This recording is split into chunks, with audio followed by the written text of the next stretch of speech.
want to look at sites beyond what's already in our housing element Right. and the sites identified, we would need to go through a process of, again, hiring a consultant, looking at the viability of those, making sure that they meet all the state requirements. That is something that if the city council wants to do, we're going to do that as part of our 2029 housing element update. So if we waited to do it 29, it would be, we would address it before 29, and then we would redesignate as of January 1st, 2029, or, so how many years out are we talking about if we were to try to wait? Yeah, I can't commit to the date because it depends on when we get our RENA numbers again, but, Okay. but yes, I mean, it would be several years out. And just to point out, the study took, I believe, 2.5 years to complete. Okay. There was quite a bit of analysis needs to be done. We have to review with HCD. Okay. You know, so it's not an overnight process. It's a pretty lengthy process. So Right. if the city council asks to change it tomorrow, it's not something that we could do that quickly. Just want to be upfront with you. It's quite a process, which is why we only, you know, they only require us to do it, you know, every 8 years. And Robbie, did I see you turn your mic on? Yeah, I was just going to say, we're anticipating HCD giving SCAG our regional numbers in 2027, which is, it seems far away, but it's kind of right around the corner. So we would have a better sense of what we're looking at just next year in 2027. So I just wanted to add that. Okay, and then so when we do our new RENA numbers, at that time, we could make the changes to the designated properties? We could start the process to do the analysis. Okay, So it really depends on if our numbers increase, decrease, stay the same. okay, And then if we have to look for additional sites, then that would be what that process would include. okay. And then in the meantime, those properties that we designated, if the owner decided that they wanted to move forward with putting residential sites on those properties, they can move forward correctly. But there, is that, I guess I got to ask that question first. Sure, no. They can, Yeah, if a property or site is identified within our housing element as in our site inventory, it's called, then yes, they have the ability, you as a council have rezoned and allowed for that to occur. okay, Whether they do 100% affordable or not, that's up to the individual property owners. got it. But there's been no, I just want to also, for everybody involved, everybody on the city council and everybody else, there's been no filing of any paperwork or anything like that for any of these shopping centers that have been discussed today from the podium. If you're referring to the ones on Canaan, we have not received any applications, nor have we had any conversations, nor heard of anything of interest of changing the centers or adding housing there at this point in time. Okay, all right. And so with the new, going back to the new RENA filing, so he's saying that sometime in 2027, so that's only a year from now, basically, less than a year, that we're going to start our 29 process, basically. Yeah, once we receive our RENA allocation and numbers, then we can start the process, because then we know exactly what we're looking for, right? Okay. To do that without knowing the number you're looking for is difficult. Okay, and then, so that would be part of our goal-setting workshop again in next year, when we do our, because next year will be, this is the middle of the 2-year cycle currently. Am I correct on that? You're correct, yes. All right, and then, so next year will be our first year of our 2-year cycle. That's correct. All right, so if, again, then obviously the RENA is going to be a priority because that's going to take us from 27 to 29 to file the RENA, correct? That would have to be part of the, It'll be part of our work plan that staff is working on, yes. okay. Th- Okay. Right, You thank- answered all my questions, I appreciate trying to talk that through. I really don't understand it. It's so complicated with the state about all the stuff that you have to file and trying to understand that. So I appreciate you answering those questions. Thank you, Councilmember Anstead. Councilmember Anderson, do you? Yeah, just a couple. Not on the RENA, thank you for that. And Councilmember Anstead, thank you for the questions, actually, because that helped to clarify a lot for me. Just back on our economic development review of the reuse in the gathering place, I'm super, super excited about that.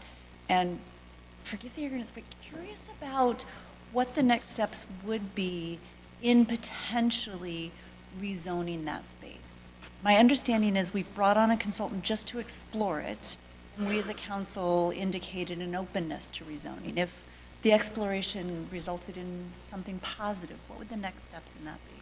So I don't want to jump ahead of all the council on this one. I think the best approach would be to bring back the report from our consultant RM and then get feedback and input from the council and see if that's the direction you want to go. If that is the case, Yeah. then we could talk about the rezoning process and what that would look like, whether it's a specific plan you want for the other area, whether it's just a rezoning. There's a couple of options, so it's tough for me to give an exact timeline, but that would be part of the discussion when we bring that back to the council. And actually, it's less about the timeline than it is about the process. The process is you bring back the report, and the report could present the opportunity for us to then talk about rezoning, and that's the time that we would then, at that point, take a step to potentially rezone. Absolutely, that would be the opportunity to give the feedback and give us direction on that, yes. Okay, related but a bit of a non sequitur. If there were other areas in Agoura Hills that also seemed like they might be ripe for conversion or rezoning to allow for residents, how do we bring that up? How would that happen? In order to do that, it's very similar to what we're doing with our current consultant Okay. RM. I mean, we would need to do a study, we'd need to talk to the property owners, make sure we have willing property owners, number one. And then, what is the viability of that? There's a lot of things like traffic and those kind of things that you have to look at, the Yeah. impacts around it, what's surrounding the area, how does it impact them? So there's quite a bit of review that needs to happen. If you wanted us as a council to look at something else, we would need to have that included in our budget because there will be some cost in order to do that. Yeah, okay, fantastic, thank you. Are there any other questions regarding community development or planning from the council? And staff want to add anything to answer any of those? Okay. Not hearing or seeing any, turn it back over to the city manager. All right, community services, as Amy likes to call it, the fun department. So the goals of completed, community events more Agoura centric, and I just want to highlight that this means that because we need to plan for events ahead of time, Amy and her staff and we all sat down and kind of looked at adding local features into the programming. So that has been done.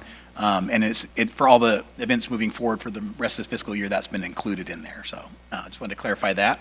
And then the Morrison Park play area, which is mentioned previously, there's been a ton of progress made in the last couple of weeks. We anticipate that we'll have the pour and play, which is the play surface, and the playground equipment involved, all installed in April. And we're hoping to do a ribbon cutting and then something with the public, some type of opening, so we can celebrate with everybody involved and all the donors that were part of that. And then if I can, I'll go through this and then I'll take some feedback if there's or questions if you have any. For the next fiscal year, the one goal for community services is the wildlife crossing public art. And I know our staff has already started talking with our Cultural Arts Council about different ideas, so we anticipate that to come very early in the fiscal year. So that's on track. The one goal that was brought up that I did mention earlier is the consideration of the council adding a Veterans Memorial. And this goal does not have a dollar figure attached to it. It would be more staff time related. It would be to identify the location, whether it's a monument, whether it's landscaping, whether it's a flagpole, whatever that may be, to identify what that is, and then to look at what potential funding options could be, and that could be brought back to the council. So with that, that was a goal brought by Councilmember Anstead, so I'll allow him, if that's okay, Mr. Mayor, any further comments, and then I'd love to get the feedback from the council and questions.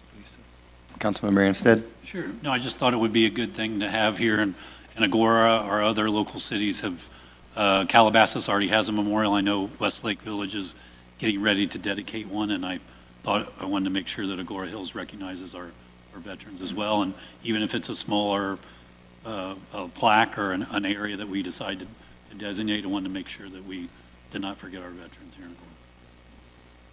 Thank you, Councilmember. Does any of the council have questions? Yes, Councilmember Sylvester. Thank you. I'd just like to clarify for the public that we already have funds set aside in our art for the wildlife crossing public art works. That we're not expending general funds for that. We have designated funds. Is that correct? Yes. They're dedicated or earmarked for Yeah, art. earmarked for Public that. art, Just so yes. the public knows we're not going into our general fund for that. And then the other thing, sorry, it's not on here, but when you were talking about monuments, it just reminding me, what is the timeline on the Canaan Road monument, coming into the city? Because I know we approved it and set aside funds for it. We're right? actually going to jump into that in our capital improvement Oh, slide, okay. but that the process is beginning in the early next fiscal year with it's the plan specifications and estimates, and then where there's right-of-way acquisition or access to right-of-way that we'll need. So that it's about a year plus out, probably a little bit more than that. Okay, thank you. Are there any other questions or comments regarding the community services goals for 26, 27? Councilmember Well, Anderson? Councilmember Anstead, we certainly are in tight times, and we have a very, very small staff. That said, I'm certainly open to exploring, and it seems, given how strong the veteran community is, I mean, honestly, across the country, that perhaps this could be an opportunity for a public-private partnership that could potentially lighten the load on staff and mean that we may not have as much of a budget impact on it. So I'm certainly open to exploring it. And then two things. On the Agoura centric events, I just want to say thank you. You know that this is near and dear to my heart, and I'm super grateful to Amy in the fund department and the whole staff and the city manager for incorporating that, and it's making a difference. It's really, really good. Yeah, and then also really excited about the public art for the wildlife corridor. I think that that's really important. We are going to be this home, and art is so important here, and art and nature go so beautifully together. And I know I've had conversations with Beth and with Lauren about, obviously, they're the ones who have also some funding and some resources. So that also, not quite, well, yeah, they are private. They're a 501c3, so also an opportunity for a public-private partnership that I'm excited about. Thank you, Councilmember. Are there any other, and just echoing, I think that the additional goal I'm open to it and exploring it, and I think it could be something important for the community. So with that, I turn it back over to the city manager. Move us right along. Appreciate it. So I'm going to move to the city manager's office for our goals completed. For this year so far, we've completed an MOU with Southern California Edison for PSPS shutoff events. Actually, there was a situation just recently where they thought they were going to have a PSPS, and they reached out to us to start planning for it. So it's a good sign that the MOU is working and that we're ready to take that. And the goals that will be completed by the end of this fiscal year that we have been working on is our wildfire prevention home hardening program. I would be remiss if I didn't give a thank you to Peter Feller and the Agoura Hills Fire Safe Council for all their work on getting vents and coming out here and meeting the public, I think, on a bi-weekly basis or weekly basis. So thankful for them, and so we continue to do that. Our education program has been very robust, and I'm very happy with that. We'll continue to do that through the end of the fiscal year. The next is a backup internet options for hard-to-reach areas. Assistant City Manager Adeva and myself have been spending some time on this, and actually we'll be bringing something back to you in the next month or so. But with the COGS fiber optics project, we think we found a solution that is financially feasible and something that would be successful in the community. So we'll be bringing that back to you soon, so we're excited about that. The waste hauling franchise agreement, we have been working hard on that as well, and that'll be coming back, I believe, your second meeting in April. So we'll have that for you for your consideration on those options. And our emergency evacuation education, we have also been putting out a lot of public information, and we'll continue to do that through the end of the year. And then our evacuation analysis will be coming to the council in April as well. So we'll continue working on that and making sure that the public's aware of everything. And then the final one that we have on our list is promote CERT and rebrand the CERT and our VOP, Volunteer on Patrol program. The CERT has been really great. It's been I think the whole kind of rebrand and refresh of the training that we're doing, we've had several members get trained and they've done their first course. We're able to get supplies for them for their training. So I know Assistant Manager Adeva has been working with them, and it's I think that they're very happy with the progress we've made. Our VOP program, I will say, has been a tough go, but we did get one resident that passed all the programming and did the training. They have been out and about, and we've utilized them. We also have 2 more members, I will call it in the pipeline, that are working on it, so we'll continue to push that program. I know we put it in our senior newsletter. We've also done a lot of outreach. We've tried with the Acorn. We'll continue to focus on that and try to get some more people involved in the program. So with that, I'll take any questions that the council may have in regards to this. City managers? Looking to see any questions from council or comments on these items?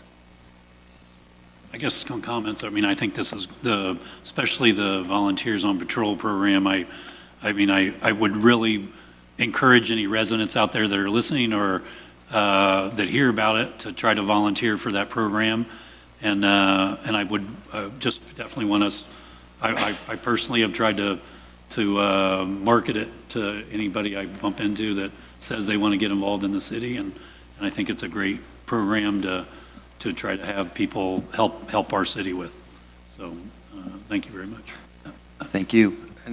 I'll take the opportunity just to touch on the wildfire prevention and home hardening program that I think has been wildly successful. And I think Ramiro and Nate and Lewis, and I know it was a lot of work on this, but I've seen the benefits. I've seen people coming in the weekends, picking up mesh, and we are doing something to protect our community. And I think it's been wildly successful. So I'm really proud of that program and how that's been rolled out. So thank you everyone for your work on that one. Any other comments on the city manager? Mayor Pro Tem? No, I just want to say thank you for the backup internet, as well as, and the PSPS MOU, Memorandum of Understanding, Public Safety Power Shutoff Memorandum of Understanding. We use a lot of acronyms here with Southern California Edison. So MOU with SCE, PSPS. You know, this is a big deal.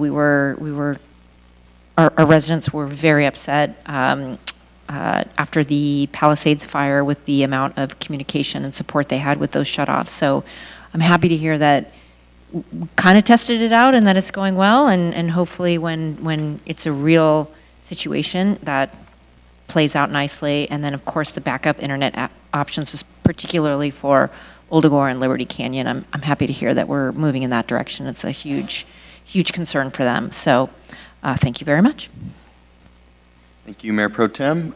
Seeing or hearing no other questions or comments, I'm going to turn it back over to the city manager for city manager office updates. So I'm gonna skip over to Public Works now and go over the goals for this fiscal year. We have completed the tree management plan, and that was a very comprehensive plan. It identifies all of the trees in the city. It's been included in our GIS system, and that's a mapping system just for the general public of what that is. And it identifies the type of trees. We've looked at the health of trees, fire risk, and then that allows us to then work towards a multi-year plan to address trees that need to get removed, although we don't like to remove trees, but we like to plant native trees where possible or fire-resistant trees. So we'll work on that plan, but the management plan itself has been completed, and we'll work on the replacement plan as we go forward. The Bikeway Master Plan is coming to a completion, and I know Charmaine is excited about that, and we'll be presenting that in May. The Canaan Media and Landscaping, so we are just about to finish phase 1, and if the council recalls, this is a 3-phase project, so we're going to do a phase each year, and so we've nearly completed that phase 1, and then next year we'll move on to the next. The final one here is the Old Agoura Trails and Bikeway Improvement Plan. I want to thank staff for working so hard on this one, identifying issues in the right-of-way, coming up with ideas for a plan without, Old Agoura just has some unique circumstances without curb and gutter, and so we've got to figure out how to make pathways that are going to be viable long-term with weather, flooding, and those kind of things, and water. So we've been able to do that. We actually met with a group of homeowners. I believe we have a really good path forward, so we'll continue to work on that, and I anticipate that phase 1 will be completed by the end of this fiscal year. And I'm going to go over to a couple goals that we've started, but we'll carry into the next fiscal year, is the Lakeland Arrow study. And so we've awarded the contract for that. That's been presented to the subcommittee, and we'll continue to work on that. We've spoken with the HOA several times. They're very excited that the council was supportive in doing this study, and so we'll be working closely with them, and we hope to have a report to you in the next fiscal year. And then our stormwater diversion, although we hit a little bit of a hump in trying to, just one of the permits and paperwork got held up, but we were able to work with LA County and the Regional Water Quality Board and get all that done. So we'll be moving forward with the stormwater diversion, which I think is a great project, and we're looking to tie into the Pure Water project. And so we've been talking with the Water District on that. Next, I'm going to go into the goals for the next fiscal year, 26-27. We will continue the bikeway improvements. If you recall, we received funding for some of the improvements already, and so Reyes Adobe Road will be that next segment that gets the work done, and that'll start, I believe, in this summer. So that'll be the next fiscal year. The Canaan Median Landscaping Phase 2. We'll continue to look at planting of native trees where feasible, and we'll utilize the tree management plan that I previously mentioned. Old Agoura Trails and Bikeway plans, Phase 2. So this will be really starting to dive into the details of the plans, and we'll continue to coordinate with the Old Agoura homeowners group on this, and just identify the areas that we're going to focus on and what that will really look like. And then the Liberty Canyon Creek restoration plans, we are actually already starting that RFP, and we're hoping to have that actually ready to go at the very beginning of the fiscal year, so we can try to get that completed. And then the final one is the stormwater diversion, and we have plans for additional areas to put it in. We just need to find the funding for that, so we'll be seeking that funding. We've started that process, but the applications don't, some of them don't begin until the next fiscal year. So with that, I'm going to pause and see if there's any questions, comments. That's it? That's the only, I'm just kidding. I'm going to start with Councilmember Anderson, because on the Public Works, and then I'll go to Councilmember Anstead. And I'll be quick because I know I've been taking up a lot of airtime. I just want to say I am so thrilled with what's happening with Lake Lindero. I love the consultant that we've brought on board. This feels really, really good, and it's a fantastic process. I'm glad to be undertaking it. Thank you. Councilmember Anstead? Yeah, I just wanted to ask a little bit more about the Liberty Canyon Creek Restoration Project. Can you tell us a little bit more about it? Yeah, so this was added to the council goals because originally Los Angeles County had an idea or a thought that they were going to do some work in Liberty Canyon area, and whether it was restore the creek or extend some of that out, that I'm not sure of everything they were going to do, but the goal was if the county decided not to move forward with their project, we would look at what we could do there in the Liberty Canyon area to kind of restore the creek or extend it and make it, whether it's walkable, there's a variety of things we're going to have to look at as part of that project. City Manager, if you don't mind, this came from a budget request from 23-24 for naturalization feasibility throughout the city. So that went out, I forgot what Kelly managed that, and they did a whole analysis, and they found that Liberty Canyon was really the only feasible waterway in the city for naturalization. With that information, then moved on to this to explore what this would look like. Okay, and so we would actually be, some of this would be, you take out the cement culverts that are there on Liberty Canyon Road and make it natural? Is that what you're talking about doing?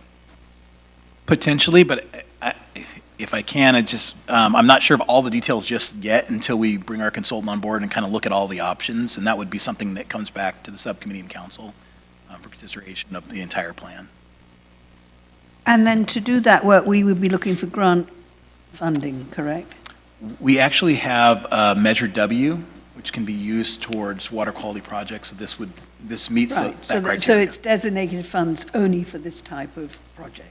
Correct. They're special funds Yeah. specifically for it. So to reassure you. Thank you. Any other questions or comments on Public Works items? Well, I'll take to my pedestal again, but I just thrilled on all the work done, especially on some of the tree management throughout the city. We have such a better understanding from when some of these trees were planted of the benefits of going native, so I'm really thrilled to see this going forward. So I thank the staff for implementing this. Move right along. We'll continue moving. All right. And so we're going to move into just an overview of the capital projects that we have going, that are underway and will be happening. I did mention previously the Canaan-Agoura intersection.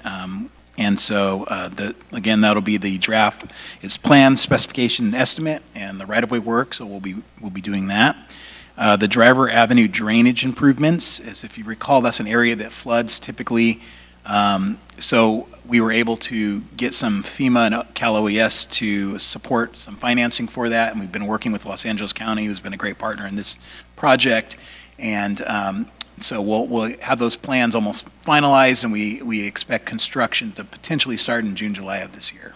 So we'll want to get that done, and it'll really help the area. As you're aware, the Ladyface Greenway is underway with a summer 2026 completion, and I know Charmaine's working hard to get us there.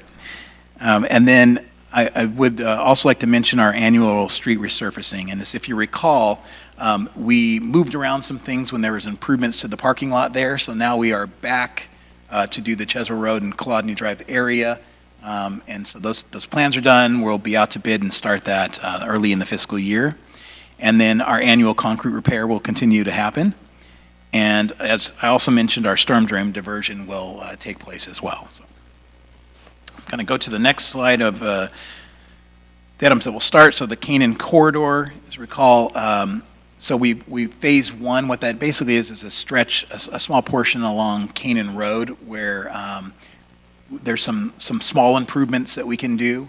And so we'll be looking to complete those. And then the study itself is such a larger project, so we'll be bringing that back to the council for further consideration later. But these are details, some of the construction work just to help the traffic along Canaan there.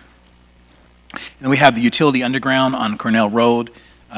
It's a Rule 20A project. Basically, that's, for the public's knowledge, that's funds that are set aside specifically for undergrounding of utilities.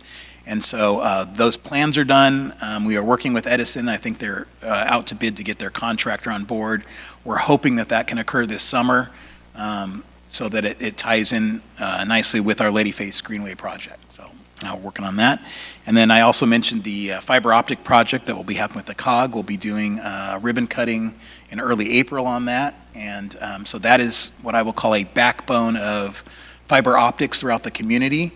That then allows the potential for all of the cities in the area to tie in our traffic systems, emergency systems, but also to look at how we can further provide services to the community through their business and residents. And we'll be potentially looking at a third-party partner on that, but we'll need to bring all of those details back to all of the councils in the COG. So that process is a little bit down the road, but the fiber optic backbone will be going in place. And the final item here is our Civic Center microgrid. Really excited. We got some federal funding for that. Our staff has been working really hard we've got some tight timelines. We've got to turn this around. But we just had a walkthrough with potential bidders. So it is out to accept bids right now. And so I anticipate bringing that back to the council very shortly as well. With that, I will pause one last time to see if there's any questions on our capital improvement projects.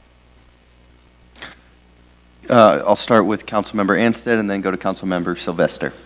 All right, I need to ask the city manager about the I don't even know what we call it, the state looking at the interchange on Canaan Road. So to remake where we enter and exit off of the interstate on the Canaan. Because I know we looked at and we even proposed a new entrance onto the 101 it was one of our options that we put up to the state. And I'm just wondering kind of where that process is and what's the next step in that process of reformulating that interchange. And if you don't mind, Charmaine, can I defer that to you? Probably have more of the details. Councilmember Anstead, you recall that we finished the PSR, which was maybe a year and a half ago. So the next stage is the PAED, which is the planning document, environmental document. That gets us to the third phase, but I have not started that process yet, but we will starting next fiscal year. Get an RFP out, get a consultant on board to start that phase. And that phase could potentially take anywhere from, they say 24 months, but I'm going to venture for us, it'll be more the 3 to 5 year range. Environmental document to move forward basically on the changes.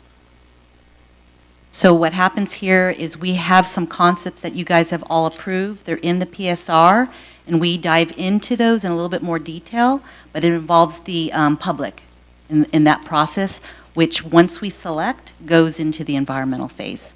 And once it goes through that, then it gets into the design phase. That's the third phase of it. Councilmember Sylvester? And I know we all know, but I just want to make clear that, again, the fiber optic project is part of the Council of Governments and it's separate funding. It's not city. That is correct. It is specialized funding. Yes, thank you. Thank you. Mayor Pro Tem? Thank you. I actually have a question about the fiber optic project. Do you know what kind of construction or disturbance for our residents or our businesses, if we're installing this throughout the COG, what is that going to look like from a practical implementation point of view? How long? What are the notifications? I don't know how that plays out. And Charmaine, if I can defer to you a little bit on that. Well, we haven't had our kickoff meeting yet, but they did award, I believe, to a contractor. They're getting all the numbers and the contracts ready. I don't have all the information yet, but I expect once we have our kickoff, I'll have a schedule to share and what that looks like for when the city is expected to have their work done as part of the COG. Overall, I think we're kind of in a great shape because we have a lot of the conduit already in place on Agoura Road, which is the main backbone for us. So those businesses along there, they'll experience regular construction where they may have to put in a pull box because the type of fiber they're using is a little different than the one that we have placed in, and they need to put the boxes a little closer. So, I mean, I don't know if that gives enough information. There's not a terrible amount of disruption from this construction as far as we're concerned. It won't be any different than any other construction project. Now, implementation, I'm going to probably defer to Nate on how that works because that's the inside of the conduits. Yeah, so the COG has hired a consultant to assist, and they're going to help with some of the information, getting that out to the community of the impacts and when that construction schedule will be. So as soon as we have that, we'll start sharing that, and our communications team will work with them on that as well. And just really general, when is that start? I'm just curious because we do have so much going on Agoura Road. So if there's a way to minimize the impact, combine any kind of disruption so that we're not like, opening up Agoura Road after we finished Wildlife Crossing and Ladyface Greenway and all of these things just to, close it up again because we've got more construction going on. So just I know you always think of this, but I was just curious if any of those things are going to overlap so that we don't continue to disrupt the flow on that road, even though it's for fantastic reasons, just trying to minimize it. No, thank you for bringing that up. It's actually, so we met as a COG and discussed all of our existing projects, future projects, timelines for those. And so they are working on a schedule. So I don't know I think they're going to start in Westlake Village and move our way, but we'll know a little, in about 2 to 3 weeks, we should have that full schedule. And I believe they're anticipating to start work, like real work in May is what they're looking at. Okay, thank you. Any other questions or comments on capital? So seeing or hearing none, sending it back to you. Okay, so I just want to touch on our next steps in this process. We have a second goal-setting workshop on May 13th is scheduled. We'll provide any updates to the council there. Internally, we've already started diving into some of the numbers, so we'll be able to present to the council some of those outlooks. And then we will have a final budget workshop on June 10th. We will also be asking the council to review and make recommendations on our community outreach grants. And so those have been coming in. I think we've had a large amount of submittals this year, so looking forward to that. And then the final adoption would be requested at the June 24th meeting of the council. And so with that, I will conclude my report. I appreciate the council's commitment to all the goals we've made. I want to thank staff for all the hard work and all of our departments they put in to help accomplish these goals. And I'll turn it over to you, Mr. Mayor. Thank you. Are there any questions? And I will say, or Any closing comments on this anyone would like to add? Seeing or hearing none, I will just say that this is such an impressive list that's touching every aspect of our residents' lives, from public safety to recreation to fire safety to communication. It's impressive that we're getting so much done with a relatively small budget, a small but mighty team. Thank you guys for this work, because this is the type of stuff that improves the lives of our residents. So thank you. And with that, go back to my script. So, there's no formal, is there a formal action that's requested? There is not, no. So there's no formal, so any comments from staff on this? Seeing or hearing none. This concludes our goal-setting workshop. The regular city council meeting will begin at 6 p.m. This meeting is now adjourned.